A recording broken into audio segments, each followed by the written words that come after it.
"We are out of money and nearly out of time." Those were the words from a senior White House official urging Congress to take action on funding for Ukraine. But with stark disagreements here on Capitol Hill, the path forward remains pretty murky. Without congressional action, the administration will run out of resources by the end of the year. White House National Security Advisor Jake Sullivan saying that the clock is ticking on Ukraine funding. Now it's up to Congress.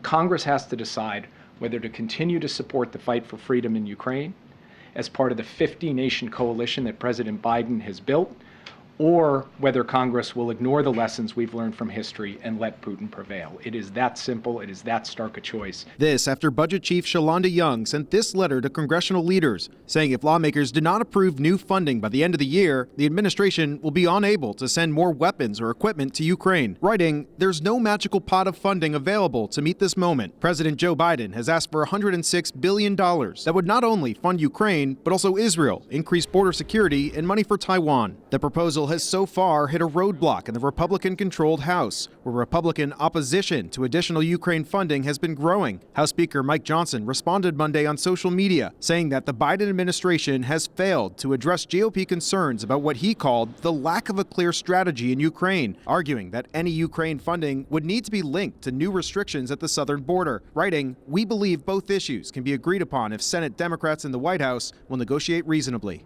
Meanwhile, in the Senate, Majority Leader Chuck Schumer has indicated that he plans to hold a vote on Biden's proposal as soon as this week. The big question, what if anything will be included to address the large number of migrants crossing into the U.S. from Mexico? And will it be enough to get Republicans on board? Both parties understand the consequences will be severe if we fail. Now, I'm told top national security officials will be here on Capitol Hill on Tuesday. They're going to be holding a classified briefing for all senators as the White House continues to urge Congress to act quickly on Ukraine funding.